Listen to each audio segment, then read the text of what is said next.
자연 속의 식물과 동물들을 보게 되면 궁극적인 목표는 씨앗을 만들고 씨앗을 퍼뜨리는 것에 있는 것을 보게 됩니다. 고난의 강줄기를 타고 올라오는 연어는 알을 낳기 위해서 그 힘든 강을 타고 올라가게 되죠. 그리고 그 연어는 그 알을 낳고 결국 죽습니다. 연어의 일생은 무엇일까? 한마디로 씨앗을 만들고 씨앗을 퍼뜨리는 인생이라는 것이죠. 우리도 태어나서 짝을 이루고 생명을 이어갑니다. 왜냐하면 우리는 죽기 때문에 그렇죠. 씨앗을 만들어 번식시키지 못하면 왠지 불안하고 허전합니다. 그래서 이 귀신 중에 가장 센 귀신이 처녀 귀신과 몽달 귀신이라고 합니다. 그만큼 씨앗을 못 만드는 것이 큰 한이 되었나 봅니다. 이처럼 씨앗을 만드는 것은 우리에게 중요한 사명이라는 것이죠. 그런데 이것도 중요하지만 씨앗을 잘 자라게 키우는 것 또한 더 중요한 것입니다. 여러분, 얼마나 자녀 키우는 것이 힘들면 요즘에는 자녀를 한 명을 낳거나 거의 낳지를 않는 저출산 문제가 지금 심각한 문제가 되고 있습니다. 영적으로도 문제죠. 기독교 국가들이 점점 갈수록 인구가 줄어가고 있습니다. 반면에 이슬람 국가는 지금 무섭게 인구가 늘어가고 있습니다. 지금 현재 전 세계 이슬람 인구가 10억 정도 되는데 앞으로 20년 후에는 이슬람 인구가 30억을 돌파한다고 합니다. 그런데 기독교 인구는 지금 20억 정도 된다고 하는데 앞으로 20년 후에는 10억으로 줄는다는 것입니다. 그러면 여러분, 어떤 일이 벌어지겠습니까? 기독교가 점점 약해지게 되고 이슬람이 점점 강해지겠죠. 그렇기 때문에 이러한 것들이 우리가 가볍게 볼 문제가 아니라는 것입니다. 오늘 본문 말씀 보게 되면 예수님께서 씨 뿌리는 자의 비유에 대해서 말씀하고 있습니다. 그 씨 뿌리는 자의 비유를 통해서 예수님은 우리가 우리의 신앙생활 가운데 열매 맺는 신앙이 어떤 신앙이 되어야 하는가, 그것을 대해서 말씀하고 있다는 것이죠. 오늘 1절 말씀을 우리가 함께 보도록 하겠습니다. 1절 말씀 읽어주십시오. 시작. 예수께서 다시 바닷가에서 가르치시니 큰 무리가 모여들거늘 예수께서 바다에 떠있는 배에 올라앉으시고 온 무리는 바닷가 육지에 있더라. 예수님께서 큰 무리들 앞에서 말씀을 전하시는데 너무나 사람이 많다 보니까 그 사람들이 주목할 수 있기 위해서 이 무태에서 바닷가를 좀 살짝 나가서 제자들에게 말씀하십니다. 여기서 큰 무리라는 거 하는 것은 적어도 수천에서 수만 명 정도가 되는 사람들을 말하는 것입니다. 예수님께서 이제 가르치시는 그 가르침이 과연 무엇일까? 하나님의 나라입니다. 하나님의 나라, 즉 천국에 대해서 예수님께서 말씀해 주시는데 그 천국이 어디에 이루어지는가? 그 천국이 유대인들은 착각을 했습니다. 그 천국이 이 땅 가운데 이루어질 것이라고 생각을 했습니다. 그러나 예수님의 말씀이 이 땅 가운데 이루어지는 것이 아니라 하나님의 나라는 우리의 마음 가운데 이루어지는 것이라고 말씀했습니다. 누가복음 17장 21절 말씀을 함께 보도록 하겠습니다. 누가복음 17장 21절 말씀 함께 읽어주십시오. 시작. 또 여기 있다 저기 있다고도 못하리니 하나님의 나라는 어디 있다고요? 너희 안에 있다. 여기서 너희 안에가 무슨 뜻입니까? 우리의 마음 안에 있다는 거예요. 내 마음 안에 하나님의 나라가 임했다는 것입니다. 따라서 우리가 순전한 믿음을 가지고 하나 되는 공동체가 되어진다고 한다면 우리 양문교회는요, 하나님의 나라를 온전하게 세워가는 교회가 될 줄을 믿습니다. 오늘날의 물질주의나 인본주의가 강하게 자리 잡고 있으면서요, 믿음보다는 현실적인 세계관을 사람들이 추구하고 있습니다. 그래서 하나님을 부정하려고 만든 것이 여러분 진화론입니다. 사회에서 믿지 않는 사람들이 가르치는 학문들이요, 대부분 진화론에 입각해 있다는 것입니다. 그래서 미국의 어떤 공항에 가보니까요, 이 성별란을 보니까 성별란에 보통 남자, 여자 이 정도 되어져 있잖아요. 근데 요즘에는 성별란이 8가지가 된다고 합니다. 남자, 여자, 중성, 하여튼 종류가 어느 공항에 보니까 8가지나 이렇게 체크하는 데가 있다는 거예요. 나중에는 뭐가 있냐면 모르겠음이라는 체크란이 있대요. 내가 남자인지 여자인지도 모르겠다는 그 체크란이 있다는 것입니다. 이러한 사람들은 믿음의 세계를 보지 못하는 사람들이죠. 그 안에 생명이 없기 때문에 이 세상에 보여지는 것이 전부이고 그 안에서만 생각하고 해석하려고 한다는 것입니다. 그렇다면 기독교의 아이콘은 무엇일까요? 기독교의 아이콘은 바로 부활이고 생명입니다. 생명이 존재하기 때문에 부활이 일어나게 되는 것이죠. 생명이 없었다고 한다면 우리는 존재하지 않았다는 것입니다. 그렇다고 한다면 부활의 세계는 어떤 세계일까? 제가 신학교 다닐 때 이 부활에 대한 것을 묵상하면서 좀 몇 가지 좀 생각을 해봤었는데, 첫 번째 생각했던 것은 뭐냐면, 이 부활하게 되면 우리가 과연 몇 살로 태어날까? 몇 살로 부활의 몸으로 되어질까? 이것을 좀 생각을 해봤어요. 여러분은 몇 살로 태어나고 싶으십니까? 적어도 초등학생, 중학생은 아니겠죠, 그죠? 너무 어리잖아요, 그죠? 또 어떤 분들 아까 일부 예배 때는 어떤 분은 20살이었으면 좋겠다 이런 분들 계셨는데, 20살도 좀 어리지 않습니까? 가장 좋은 나이대가 언젠가 생각해 보니까 한 30대, 40대가 아닐까 생각이 들어요. 왜냐하면 예수님께서도 부활하셨을 때 제자들이 예수님을 바라봤었을 때 전혀 낯설하지 않았거든요. 이게 무슨 말입니까? 예수님께서 부활하신 몸으로 태어나셨는데, 다시금 살아나셨는데, 그것이 예수님의 형상과 똑같았다는 것이죠. 예수님이 30살, 33살 정도의 공생애를 시작하셨으니까 너무 어리지도 않고 너무 나이 들어서 몸이 아프지도 않고 가장 성숙하면서도 힘도 있을 때, 그때가 아닐까 하는 생각을 해보게 됩니다. 그래서 이 문제는 좀 어느 정도 해결이 됐어요. 예수님이 부활하셨을 때 제자들이 봤었을 때 전혀 낯설지 않았다. 그런 문제를 생각하게 됐다는 것이죠. 여러분, 부활이라는 것은 전제가 있습니다. 부활이라는 것은 내가 죽어야지만 새롭게 생명이 태어날 수가 있다는 것이죠. 그래서 예수님께서 오늘 씨앗에 대한 비유는 무엇이냐면 그 씨앗이 죽어야지만 다시금 살아난다는 것입니다. 고린도전서 15장 36절 말씀을 함께 보도록 하겠습니다. 같이 읽어주십시오. 시작. 어리석은 자여, 내가 뿌리는 씨가 죽지 않으면 살아나지 못한다는 거예요. 여기서도 바울은 부활에 대해서 말씀할 때 씨라고 말합니다. 이 씨가 죽지 않으면 우리가 살아날 수가 없다는 거예요. 부활할 수가 없다는 것입니다. 그래서요, 여기서 부활에 대한 또 한 가지의 질문을 하나 해보게 됩니다. 여러분, 이 땅에서의 인연이 천국에 가게 되면은 천국에서도 인연으로 가게 될 것인가? 이런 질문을 해보게 됩니다. 이 땅에서의 부부인데도 부부면은 천국에 가서도 우리가 부부일까? 어떻게 생각하십니까? 고개를 흔드시는 분들이 계시는데, 예, 정답은 아니올시답니다. 천국에 가서도 우리가 부부로 가는 게 아니에요. 천국은 우리가 새로운 세계, 새로운 하나님의 나라로서 우리가 살아가게 된다는 것이죠. 부부관계가 좋지 않았는데 나중에 그 남편이 믿지 않았는데 예수님을 믿고 천국에 가서 만났어요. 그럼 어떻게 하시겠습니까? 만약에 천국에 인연이 있다고 한다면 얼마나 당황스럽겠습니까? 그리고 정말 내가 미워하는 사람이 있어. 근데 죽을 때까지 내가 숨 마지막 끝나는 순간까지 내가 그 사람을 용서하지를 못하고 내가 죽었어요. 근데 나 천국에 갔어요. 갔는데 그 사람이 천국에 와 있는 거예요. 나중에 보니까. 여러분, 그거 얼마나 어색한 만남이 되겠습니까? 여러분, 천국이라는 것은 그러한 것을 우리 생각할 것이 현실적인 어떤 세상이 아니라 그것은 하나님의 나라기 때문에 주님의 사랑과 주님의 은혜가 넘치기 때문에 그러한 사랑으로 우리의 모든 아픔과 슬픔과 모든 것들이 다 씻겨 내려가는 것이에요. 우리가 새로운 몸이 되었다는 것은 그곳에서 우리가 새로운 세상 가운데 살아간다는 것입니다. 그렇기 때문에 부부의 인연이나 그런 것들이 아니라 그곳에 있으면 다 우리가 무엇이 된다는 거예요? 다 주의 백성, 하나님의 백성으로 살아간다는 거예요. 여러분, 천국에 가게 되면은요, 잉태하는 고통도 필요가 없어요. 여러분, 우리가 자녀를 낳는 이유가 무엇입니까? 자손을 번성시키는 것이죠. 그런데 우리가 죽기 때문에 자손을 번성시키는 거 아니겠습니까? 그런데 천국에 가게 되면 우리가 죽지가 않아요. 그러면 자녀를 낳을 필요가 없어요. 해산의 고통도 없어요. 또 그곳에서 천국에 가게 되면 우리는 이 땅 가운데서는 우리가 노동하는 그러한 힘든 일들을 하게 되지만 천국에 가게 되면 일을 안 합니다. 천국에 가게 되면 하는 게 딱 3가지가 있더라고요. 성경 말씀 보니까 첫 번째는 뭐냐면 하나님을 날마다 예배하더라고요. 두 번째는 뭐냐면 하나님을 찬양하더라고요. 그 세 번째는 뭐냐면 이 땅에 있는 영혼들이 천국에 올 수 있도록 천국 백성들이 오늘도 우리를 위해서 기도하고 있다는 거예요. 성경 말씀이 3가지가 있더라고요. 그래서 여러분, 우리가 일주일마다 예배 드리는 거 지겨워하시면 안 됩니다. 왜? 천국 가게 되면 매일같이 예배 드려야 돼요. 그리고 우리가 하나님 찬양하는 것도 매일 하나님 찬양해야 되고, 또 그리고 우리를 위해서 천국에 있는 많은 백성들이 오늘도 우리를 위해서 기도하고 있다는 것이죠. 그래서 오늘 이 시간 우리 양문교회에 새로운 가족들이 왔다고 한다면 천국에는 잔치가 열리는 거예요. 왜냐하면 한 영혼이 돌아오니 천하보다 귀하다고 하셨는데, 그래서 우리 양문교회 새 가족들이 오게 되면 천국에서는요, 잔치가 열리고 정말 우리 양문교회에 정말 하나님의 놀라우신 은혜가 임한다는 것이죠. 우리 사두개인들의 이야기를 보게 되면 사두개인들이 부활을 부정합니다.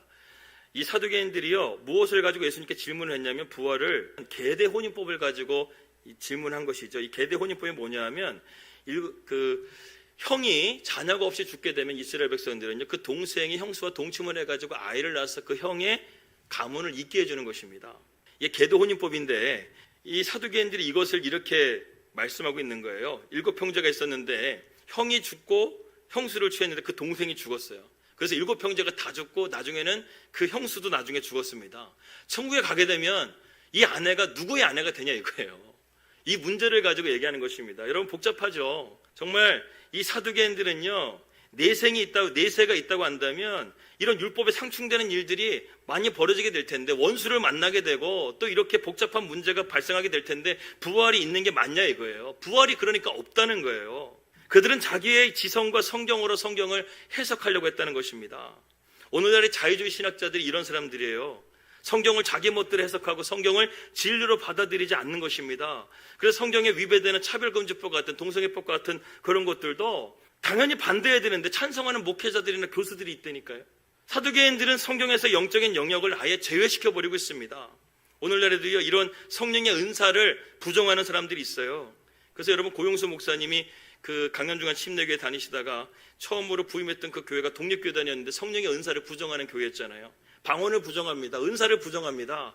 그런데 김충기 목사님을 통해서 성령을 체험하고 경험했던 그분들에게 이게 먹힐 리가 없죠. 근데 하나님이 그 교회를 보내신 거예요. 그래서 그 목사님과 안사모님이 그냥 기도로 눌러버렸다고 합니다. 그랬더니 어느 날 그 성령의 은사를 부정했던 대표적인 리더십 부부가 있었는데 그 부인이 어느 날 기도하는데 방언이 터져버린 거예요. 은사를 부정했는데, 방언을 부정했는데. 그래서 입이 계속해서 방언이 나오게 되니까 입을 막는데도 불구하고 안 멈추니까 나중에는 그분들이 부끄러워가지고 자기 사람들 데리고 나갔다는 거 아니겠습니까? 그래서 정말 성령의 은사를 인정하는 그 성도들만 엑기스만 딱 나와가 15명이 나왔는데 그 15명 가지고 교회를 시작했는데 나중에 하나님께서 얼마나 부어주시는지 나중에 1000명 정도 되는 큰 교회로 하나님께서 부흥시켜 주셨다는 거예요. 하나님의 말씀을 왜 부정하냐 이거예요. 성령의 은사를 왜 부정하냐 이거예요. 이 사두개인들이 그러한 오류를 범했다는 것입니다. 그래서 이 사두개인들에게 예수님께서 일침을 가하십니다.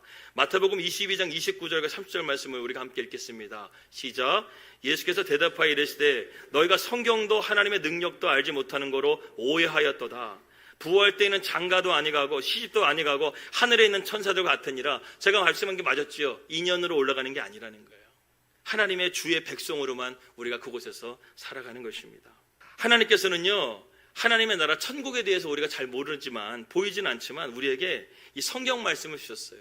성경에 보게 되면 예수님도 하나님의 나라에 대해서 많이 말씀하셨고 천국에 대해서 많은 말씀하셨습니다. 그렇기 때문에 여러분, 성경을 보게 되면 하나님의 나라를 볼 수가 있어요.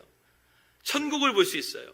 하나님의 심판과 하나님의 나라를 우리는 볼 수가 있는 것입니다. 그렇기 때문에 우리 사랑하는 성도 여러분, 천국을 소망하는 우리 주의 백성들이요, 하나님의 말씀을 부지런히 읽고 그 말씀에 순종하는 삶이 되시기를 주님의 이름으로 축복합니다. 이제 본문의 말씀 한번 다시 보겠습니다. 예수님께서 말씀하신 오늘 비유가 씨앗에 대한 비유인데 어떻게 보게 되면 씨 뿌리는 자의 비유가 아니라 제가 볼 때는요, 밭에 대한 비유인 것 같아요. 여기서 예수님께서 14절 말씀 보게 되면 뿌리는 자는 말씀을 뿌리는 것이라고 말씀하고 있는데 여기서 뿌리는 자는 누굴까요? 예수님을 말하는 거예요. 그리고 씨는 무엇을 말하는 걸까요? 말씀을 말하는 거, 하나님의 말씀을 말하는 것입니다. 여러분, 뿌리는 자이신 예수님은 완전하신 분이시죠. 그 예수님이 말씀하시는 그 말씀도 완전한 말씀입니다. 그러면 씨 뿌리는 자나 씨앗은 문제가 없어요. 그런데 오늘 문제가 뭐라는 거예요? 이것을 받는 밭이 문제라는 거예요. 오늘 이 밭에 대한 이야기를 해보려고 합니다. 첫 번째, 길가에 뿌려진 밭이 나옵니다. 길가에 뿌려진 밭. 우리 마가복음 4장 4절 말씀을 함께 읽도록 하겠습니다. 시작.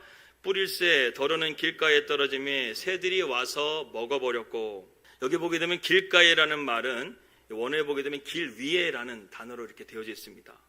그러니까 길 위에 떨어졌다는 것은 무엇입니까? 이 농부가 이 밭에 있는데요. 이 밭에 있는데 이 사람들이 다니다 보게 되면 자연적으로 길이 하나 생기잖아요. 그러니까 밭에다가 이렇게 씨앗을 뿌리는데 랜덤으로 뿌리고 있는데 그 씨앗이 이 길가에다가 뿌려지게 된 거예요. 근데 그 길가에 뿌려진 씨앗을 누가 와서 먹는다고요? 새들이 와서 먹었다는 거예요. 근데 예수님께서 제자들이 이 비유를 알지 못해가지고 제자들에게 오늘 본문 말씀 10절에서 15절 말씀을 해석해 주시는데 이 길가에 뿌려졌다는 것을 어떻게 예수님께서 해석해 주시는가? 15절의 말씀을 우리가 함께 읽도록 하겠습니다. 15절의 말씀 시작. 말씀이 길가에 뿌려졌다는 것은 이들을 가리킴이니 그 말씀을 들었을 때에 사탄이 즉시 와서 그들에게 뿌려진 말씀을 빼앗는 것이요 라고 말씀했습니다. 여러분, 누가 와서 빼앗아 갔다고요? 사탄이 와서 말씀을 빼앗아 갔다는 거예요. 우리의 인생 가운데요, 하나님의 말씀이 우리 안에 내면화되지 못하도록 사탄은요, 오늘도 우리의 삶을 계속해서 말씀을 뿌리내리지 못하도록 우리의 말씀을 빼앗아 갑니다. 우리의 삶을 바쁜 일이 자꾸만 생기게 만들고 말씀이 들어가지 못하도록 세상 일에 매이게 만든다는 것이죠. 이것이 사탄의 전략입니다. 그래서 여러분, 우리가 말씀을 우리의 마음에 온전하게 뿌리내리기 위해서는요, 우리가 온전히 하나님 앞에 말씀을 내 안에 뿌리내리기 위해서 집중해야 된다는 것이죠. 이 시간 여러분 다른 생각하지 마세요. 말씀에 집중하시기를 바랍니다. 이 자리에 있으면서도요, 내 머릿속에 다른 곳에 가 있는 거예요. 이 자리에 앉아 있음에도 불구하고 여러분들 머릿속에 오늘 점심 반찬이 뭘까 이렇게 생각하고 있으면 안 된다는 거예요. 오늘 오후에 내가 무슨 스케줄을 가야 되는데 이것을 머릿속에 두지 말고 이 시간만큼은 하나님의 말씀에 우리가 집중하라는 것입니다. 그렇지 않으면 이 시간 말씀이 다 까먹어 버리는 거예요. 두 번째는 돌밭을 말하고 있습니다. 오늘 5절과 6절 말씀을 우리가 다음치 다 같이 함께 보도록 하겠습니다. 5절과 6절 시작. 더러는 흙이 얕은 돌밭에 떨어짐에 흙이 깊지 아니하므로 곧 싹이 나오나 해가 돋은 위에 타서 뿌리가 없으므로 말랐고. 여러분, 저 그림과 같이 돌밭에 바위덩어리에 저렇게 이쁜 꽃이 앉아 있습니다. 그런데 중요한 건 뭐냐면 저 꽃이 뿌리를 깊이 내릴 수 있을까요? 없을까요? 내리지 못한다는 것이죠. 그래서 여러분, 돌밭에 뿌려졌다는 특징이 첫 번째는 무엇이냐면 견디는 힘이 없는 신앙을 의미하는 것입니다. 견디는 신앙이 없는 신앙이에요. 뒤집어 얘기하면 이런 것입니다. 하나님께서 왜 우리에게 고난을 주시는가? 견디게 만들게 하기 위해서. 그래서 돌밭 같은 내 마음도 박살나라고 하나님께서 우리의 그 마음 가운데 고난을 주시는 거예요. 예수님은 친절하게 돌밭에 뿌려진 비유도 이렇게 해석해 주십니다. 오늘 이 돌밭에 뿌려진 것에 대해서 예수님은 오늘 본문 말씀 16절과 17절에서 이렇게 말씀하고 있습니다. 함께 읽겠습니다. 시작. 또 이와 같이 돌밭에 뿌려졌다는 것은 이들을 가리킴이니 곧 말씀을 들을 때에 즉시 기쁨으로 받으나 그 속에 뿌리가 없어 잠깐 견디다가 말씀으로 인하여 환난이나 박해가 일어나는 때에는 곧 넘어지는 자요. 이런 사람이 바로 돌밭에 뿌려졌다는 것이죠. 깊이가 없다는 것입니다. 그리고 너무나 가볍다는 것이죠. 신앙에 무게가 없어요. 늘 그냥 왔다 갔다 하는 그런 신앙을 갖게 됩니다. 자기가 은혜가 충만하게 되면 막 목사님 제가 무슨 일이든 하겠습니다. 헌신하겠습니다. 이렇게 말하는데 그게 일주일을 못 가는 거예요. 한 달을 못 가는 거예요. 저는 대학교에 있다 보니까 그런 청년들을 많이 봤습니다. 수련회 혹이 선교라든가 수련회 갔다 오게 되면 막 애들이 막 뜨거워요. 막 뜨거워가지고 막 매일 교회를 옵니다. 막 일주일 옵니다. 그냥 한 달 지나게 되면 이제 조금씩 횟수가 줄기 시작하는 거예요. 나중에 한 3개월 지나면 다시 도루묵인 거예요. 도루묵인 거예요. 이게 돌밭의 신앙이라는 것이죠. 신앙의 무게가 깊이가 없는 거예요. 무게가 없는 거예요. 베드로가 그런 사람 아니었습니까? 최후의 만찬 때 제자들이 다 버린다고 할지라도 자기만은 남아가지고 주님 내가 끝까지 함께하겠다고 말했던 베드로가 불과 24시간도 지나지 않은 시간 안에 예수님을 3번이나 부인하는 것이 베드로의 믿음이었다는 것이죠. 이게 돌밭의 믿음입니다. 의욕은 있지만 그것을 견딜 수 있는 믿음이 없다는 것이죠. 그래서 이런 사람은요, 낙심도 금방 합니다. 견딤이 너무나 짧다라는 것이죠. 저는 우리 백승기 성도님을 보게 되면 인내의 사람이라고 좀 생각이 듭니다. 이렇게 몸이 안 좋으셔가지고 이렇게 마비가 되셨잖아요. 그런데 화가로서 오른손잡이였는데 오른손이 마비가 된 거예요. 그래서 그것을 포기하지 않고 왼손으로 연습을 하셨는데 여러분 왼손으로 그 연습해가지고 만든 그림 보셨습니까? 얼마나 멋진 작품인지 모릅니다. 근데 그런 작품을 만들기 위해서 우리 백승기 성도님이 얼마나 노력했겠어요. 저런 분은요 돌밭에 있으신 분들이 아니에요. 정말 그 돌을 쪼개는 믿음을 가진 분들이에요. 그 백승기 성도님이 정말 예수님만 진짜 제대로 만나면 엄청난 하나님의 영감을 다니엘처럼 주셔가지고 정말 세상에 깜짝 놀랄 만한 작품을 그리게 될 줄 믿습니다. 그리고요 저는 우리 장로님과 또 우리 박수정 집사님 보면은 얼마나 감사한지 몰라요. 두 분 걷는 것을 보게 되면 늘 마음이 안쓰러운 마음입니다. 솔직히 인간적인 마음으로 보게 되면 집에서 편안하게 영상으로 예배 드리라고 말씀을 드리고 싶어요. 정말 힘들게 걸으시는 모습 보면 그런 마음이 정말 들 때가 한두 번이 아닙니다. 이번 주에 금요일날 신방을 했는데 장로님이 이런 말씀 하시더라고요. 목사님 정말 요즘에는 걸음 한 걸음 뛸 때마다 천근만근처럼 느껴진다는 것입니다. 한 걸음 뛰는 게 천근만근처럼 느껴진다는 거예요. 그런데도 끝까지 매주 주일 오전과 저녁 예배 지키시고 두 분이 그리고 수요 예배까지 나오시는 것을 보게 되면 두 분의 믿음이 얼마나 귀한가 그것을 느끼게 됩니다. 이런 분들의 믿음은 돌을 쪼개는 믿음이죠, 그죠? 자, 그래 그림 하나 준비했습니다. 여러분, 저게요 돌에 그 얕은 흙에 소나무가 뿌리를 씨앗을 내렸는데 그 씨앗이요 저 돌을 쪼개버린 거예요. 근데 제가 저것을 어떻게 조사하다 보니까 그렇다는 거 이런 과학적으로 이렇게 증명이 되더라고요. 저 씨앗이 이렇게 뿌리를 내리는데요. 어떤 씨앗은 약해가지고 금방 죽는 씨앗인데 저 씨앗은 강한 종자가 된 씨앗이라 어떻게든 뿌리를 내리려고요. 계속해서 끊임없이 돌에다가 뿌리를 내리려고 하는 거예요. 그러다 보니까 자기도 모르게 그 돌을 부식시키는 그러한 액체가 생기더라는 것입니다.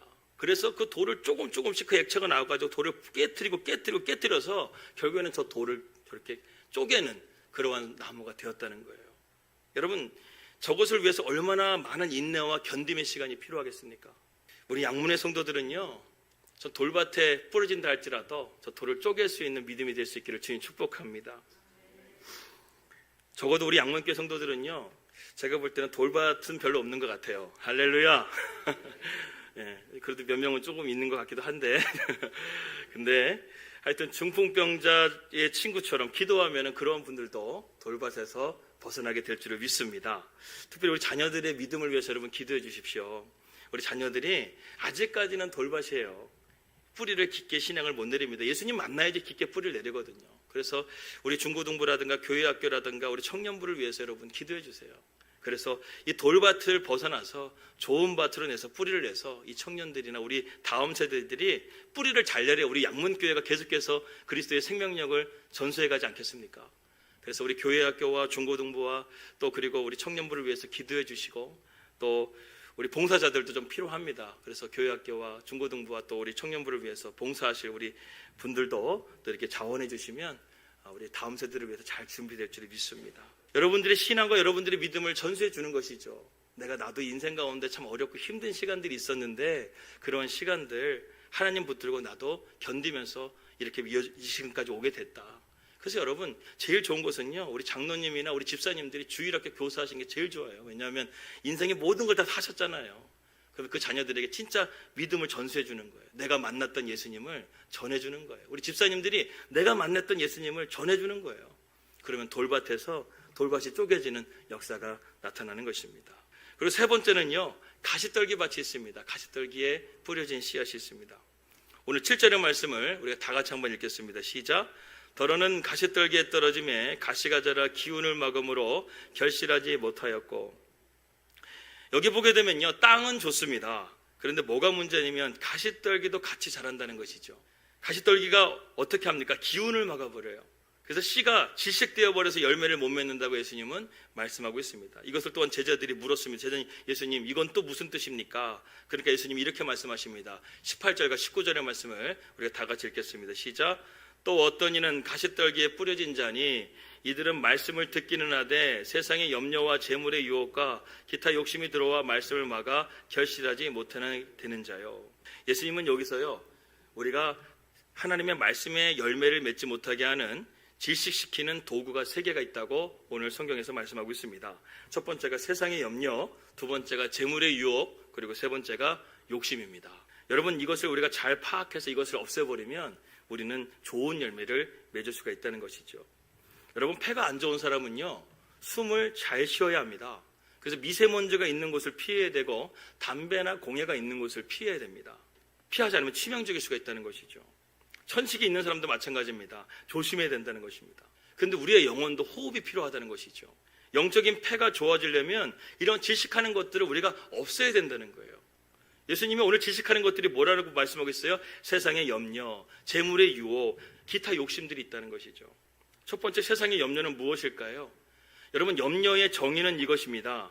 염려의 정의, 일어나지 않을 일을 미리 맛보고 힘들어하는 게 염려라는 것입니다. 일어나지 않을 일을 미리 맛보고 힘들어하는 것이 염려예요. 그래서 염려는 누가 많이 하냐면 대부분 똑똑한 사람들이 많이 합니다. 일어나지 않는데 미리 맛보고 괴로워한다는 것이죠. 어떤 사람은 염려를 이렇게 말합니다. 미래에 하나님을 바라봐야 돼, 하나님을 만나야 되는데 미래에 마귀를 만나기 때문에 불안한 것이다, 이렇게 말하는 목사님도 있더라는 거예요. 미래에 내가 하나님을 만난다고 한다면 염려가 될 게 뭐가 있겠어요? 근데 내 미래가 하나님이 아니라 세상적인 것이고, 이 세상적인 것은 누가 주관합니까? 마귀가 주관하고 있는데 마귀를 만난다고 한다면 우리는 늘 불안하고 염려할 수밖에 없다는 것이죠.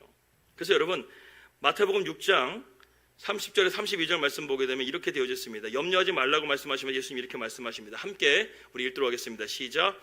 오늘 있다가 내일 아궁이에 던져지는 들풀도 하나님이 이렇게 입히시거든 하물며 너희일까 보냐, 믿음이 작은 자들아.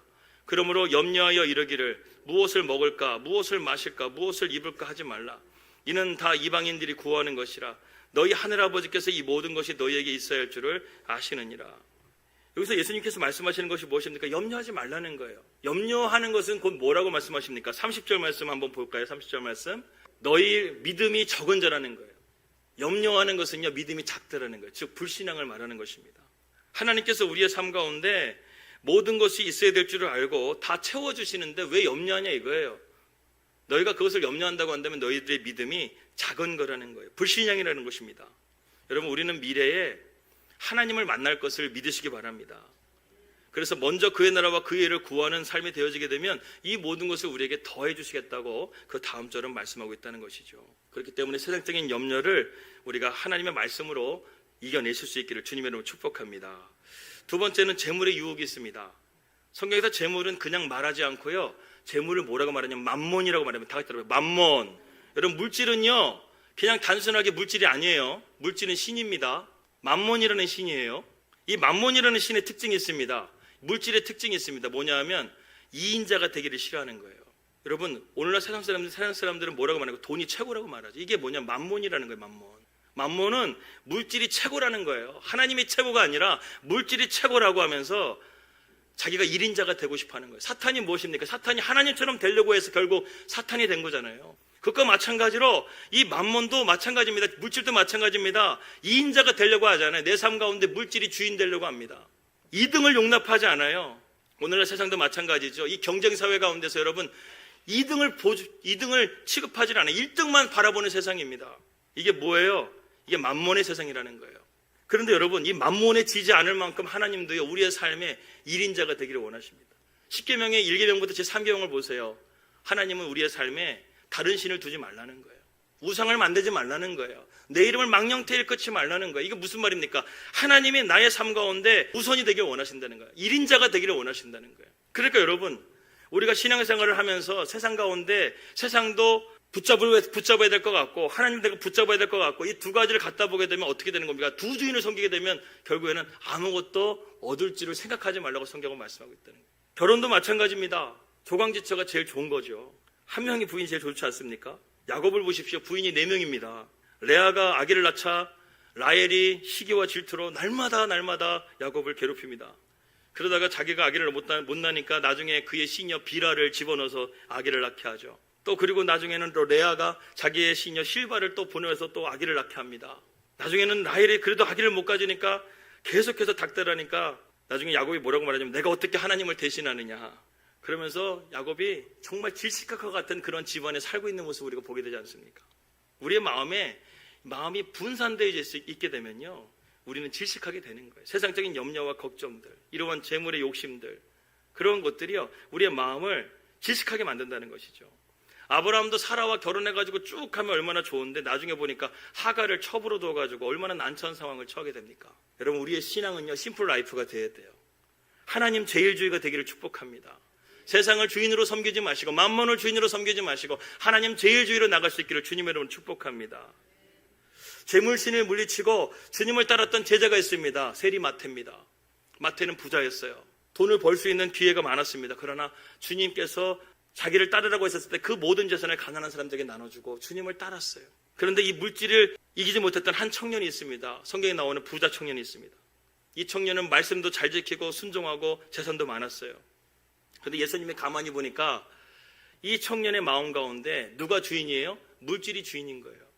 그래서 주님께서 이 청년에게 말합니다. 너가 다 좋으니까 너의 재산을 다 나눠주고 나를 따르라는 거예요. 무슨 말입니까? 주님이 주인 되는 삶을 살라는 거였어요.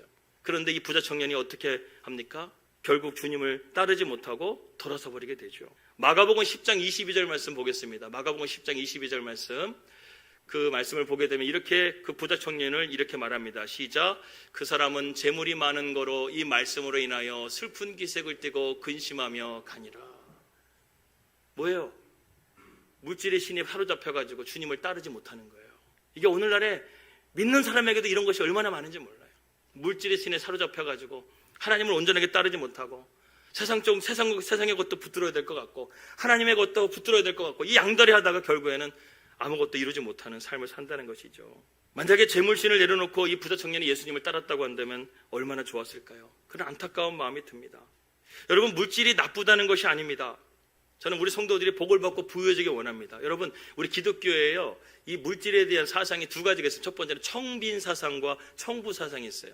청빈 사상은 무엇이냐면 목회자에게 되는 것입니다. 목회자는요, 부하면 안 돼요. 목회자는 부하게 되면 교만하게 되고 딴 생각을 하게 되기 때문에 하나님께서는 주의 종들에게는 청빈 사상을 원하시고 계세요. 그러나 교회를 믿는 성도들에게는 청부 사상을 원하십니다. 청지기로서 하나님의 물질을 부유하게 복을 받기를 원하신다는 것이죠. 그러니까 여기 중요한 게 무엇이냐면 물질의 주인은 하나님이신데 그 하나님께 복을 받아가 그 물질을 하나님께 쓰게끔 복을 내려주시는 것이 청부 사상이라는 거예요. 저는요, 여러분들이 청부 사상이 되길 원합니다. 하나님께 여러분들에게 많은 것을 맡겨주시기를 축복합니다. 물질의 축복 주시기를 축복해요. 그러나 그것을 주시는 주인을 놓치지 말라는 거예요. 세상적인 돈이 아니라 물질이 아니라 하나님을 우리가 의지하며 하나님을 제일 주의로 우리가 믿음으로 삼는다고 한다면 하나님께서 우리에게 놀라운 축복을 주시는 것이죠. 그래서 여러분, 솔로몬이 하나님 앞에 기도할 때 다른 거 구하지 않잖아요. 하나님 앞에 듣는 마음을 구하잖아요. 하나님 신앙을 달라는 거예요. 듣는 마음이 뭐니까 믿음이에요. 신앙은 여러분 듣는 거예요. 하나님 말씀을 듣는 거예요. 예배 자리 가운데 있는 것은 우리가 하나님 말씀을 듣기 위해서 나온 거예요.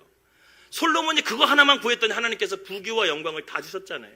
그러나 나중에는 결국 그 물질에 무너져가지고 어떻게 보면 만몬에 무너져서 결국 솔로몬이 좋은 결과를 내지 못했지만 하나님께서 정말 원하시는 마음은 하나님만을 온전하게 바라보는 믿음을 원하신다는 것입니다.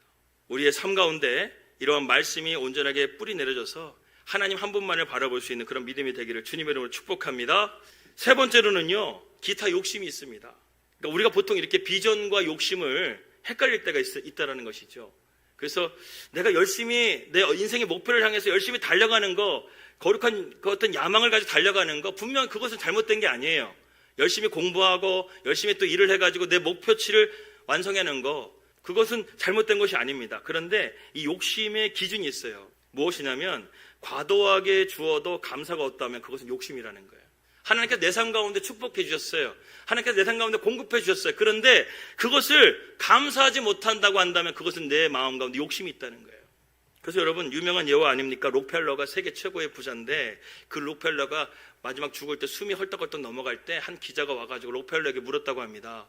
당신은 지금의 삶에 만족합니까? 록펠러가 뭐라고 대답한지 아십니까? 조금만 더, 이렇게 말하고 죽었다는 거예요. 세계 최고의 부자인데 대학교도 막 수십 개를 세우고 교회도 수백 개를 세우고 그랬던 록펠러가 만족하냐고 물었을 때 조금만 더 하고 죽었다는 거예요. 이게 무엇입니까? 록펠러의 마음 가운데는 욕심이 있었다는 거예요. 감사하지를 못하잖아요. 이게 욕심이라는 거예요. 그래서 비전과 욕심은 이 감사에 따라서 차이가 있는 것입니다. 여러분들은 감사하시기를 축복합니다. 그럼 하나님의 복을 더 내려주시는 거예요. 그런데 감사하지 못하고 욕심을 갖게 되고 살게 되면 하나님은 그 있는 것마저도 나중에는 거둬가신다는 것입니다. 이처럼 염려와 재물의 유혹, 기타 욕심 등은 이런 것들을 통해서 우리가 이 삶 가운데 하나님 말씀이 내 삶 가운데 뿌리되지 못하고 열매 맺지 못하도록 한다는 것이죠. 이제 마지막 네 번째로 좋은 밭에 대해서 이제 말씀드리고 이제 결론을 내리고자 합니다. 오늘 8절과 9절 말씀을 우리 함께 읽도록 하겠습니다. 시작. 더러는 좋은 땅에 떨어짐에 자라 무성하여 결실하였으니 30배나 60배나 100배가 되었느니라 하시고 또 이르시되 들을 귀 있는 자는 들으라 하시니라. 이 말씀이 내 안에 내면화가 되니까 생명의 씨앗이 폭발적으로 성장해서 한 배, 두 배 정도가 아니라 30배부터 시작하는 거예요. 여러분, 하나님의 사이즈를 보세요. 한 배, 두 배 정도가 아니에요. 30배, 60배, 100배의 열매를 맺게 된다는 것입니다. 저는 우리 성도들이요, 30배부터 시작하는 거 60배부터 시작했으면 좋겠습니다. 할렐루야. 그래서 내 믿음이 좀 떨어지면 목사님 저 30배 정도 된 것 같아, 이렇게 말할 수 있는 여러분들이 되기를 축복합니다. 이게 하나님의 풍성한 은혜가 하나님 마음이라는 것이죠. 새롭게 하셔서 사진 하나 띄워줄까요? 새롭게 하셔서 저 배상민 교수라는 분이 계십니다. 저분은 저 스펙처럼 뉴욕에 있는 세계 최고의 명문 디자인 대학교에서 공부하시고 세계 최고의 디자인 회사에서 일을 했던 분이었습니다. 뉴욕에서. 그런데 그분이 이렇게 새롭게 해서 와가지고 간증을 하시더라고요. 내가 10년 동안 4시간만 자고 디자인을 연구해가지고 디자인계의 노벨상이라고 하는 노벨상을 10년 동안 4번을 받았다는 거예요. 4번을. 내가 새벽 하루에 4시간 자고 열심히 연습해가지고 그 10년 동안 해가지고 디자인계의 노벨상이라는 상을 4번을 받았는데 근데 어느 날 갑자기 하나님께서 한국으로 돌아가라는 사인을 주신 거예요. 잘 나가고 있는데. 그래서 말씀에 기도하고 순종해가지고 카이스트 대학의 교수로 이제 오게 되었습니다. 거기서 있는 학생들과 함께 디자인을 만들어냈는데 하나님께서 어떤 축복을 해주셨는지 아십니까? 거기서 첫 번째 만들었던 그 디자인 작품이요, 애플의 디자인을 이겼어요. 애플의 디자이너가 수백억을 받는 그러한 디자이너인데 그 디자이너의 작품을 이겼다니까요. 여러분 감이 안 오시는 것 같은데 아무튼 그렇습니다. 그리고요, 저분이 디자인계의 노벨상이라고 하는 그 상을 아까 10년 동안 4시간 전에 몇 번 받았다고요? 4번 받았더라고요. 그렇죠? 한국에 와가지고 카이스트 대학에서 저분이 그 상을 무려 55번을 받게 됩니다. 55번. 이 상이 막 55번 받으니까 우스운 상이 아니에요. 노벨상, 디자인계의 노벨상입니다. 엄청난 권위 있는 상이에요. 그거를 하나님께서 창의력을 주셔가지고요, 그 상을 무려 55번이나 받았습니다. 여기서 끝나지 않았습니다. 하나님께서 이분을 어떻게 또 축복해 주시냐면, 다음 사진 보여주실까요? 저분이 누굴까요? 예, 롯데그룹 회장의 신동빈 회장입니다. 저 롯데그룹 회장 신동빈 회장이 어느 날 저 배상민 교수를 불렀어요. 불러가지고 식사를 하자고 하면서 점심을 먹는데 이렇게 말했다고 합니다. 배상민 교수님, 롯데그룹 디자인이 어떻습니까? 그러니까 배상민 교수님이 뭐라고 말하냐면 이렇게 말했다. 한마디로 너무 후지입니다. 이렇게 얘기를 했다는 거예요. 그랬더니 신동빈 저 회장이 뭐라고 말하냐면, 그렇죠, 우리 롯데그룹에 와서 당신이 저 모든 걸 딱 바꿔달라고 해서 디자인 총괄로 저분을 그 자리에서 스카우트했다는 것입니다. 롯데그룹 대기업이죠. 그 대기업의 디자인 총괄로 저분을 그 자리에서 스카우트를 해버린 거예요. 하나님은 30배, 60배, 100배의 축복을 내려주신다는 것입니다. 이게 하나님의 스케일이에요. 하나님의 뜻에 순종하고 따르기를 결단하는 인생을 살 때 하나님은 다니엘처럼 30배, 60배, 100배의 열매를 주실 줄을 믿습니다. 우리 모두 이러한 좋은 땅이 되시기를 주님으로 축복합니다. 우리 양문교회는 몇 배부터 시작한다고요? 60배. 저 믿음 떨어지면 몇 배? 30배. 할렐루야. 예. 이제 말씀이 오늘 마지막 절 9절 말씀, 마가복음 9절 말씀 우리가 함께 보도록 하겠습니다. 9절 말씀 다 같이 읽겠습니다. 시작. 또 이르시되 들을 귀 있는 자는 들으라 하시니라. 여러분, 지금 이 해변가에 수천 명, 수만 명이 예수님의 말씀을 듣고 있습니다. 그러나 그 가운데는 분명히 길가에 뿌려진 사람이 있는가 하면 돌밭에 뿌려진 사람, 가시떨기에 뿌려진 사람, 좋은 밭이 있을 것입니다. 주님은 오늘 동일한 말씀을 주시고 있습니다. 오늘 여러분들에게 동일한 말씀을 전했습니다. 그러나 어떤 분들은 이 말씀을 좋은 밭에 받아들이는 분이 있는가 하면 어떤 분들은 이것을 길가에 돌밭에 가시떨기에 해서 열매 맺지 못하는 분들이 있을 수도 있다는 것이죠. 저는 너무나 그런 분들을 보게 되면 안타까운 마음이 듭니다. 주님께서 오늘 이렇게 30배, 60배, 100배의 축복을 내려주시겠다고 하는데 왜 그 축복을 우리가 소망하지 않는지 그런 생각이 든다는 것이죠.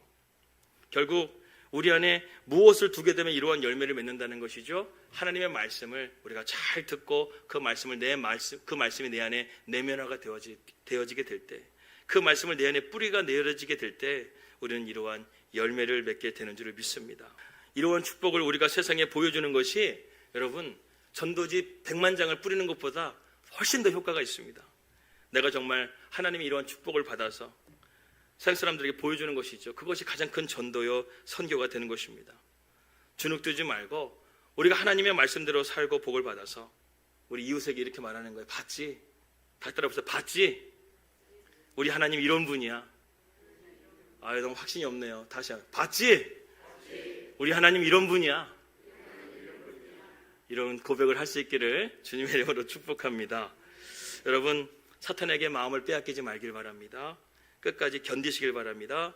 염려와 재물의 유혹과 욕심에 지식되지 말길 바랍니다. 좋은 밭이 되셔서 30배, 60배, 100배 열매를 맺을 수 있는 저와 여러분들이 되시기를 주님의 이름으로 축복합니다.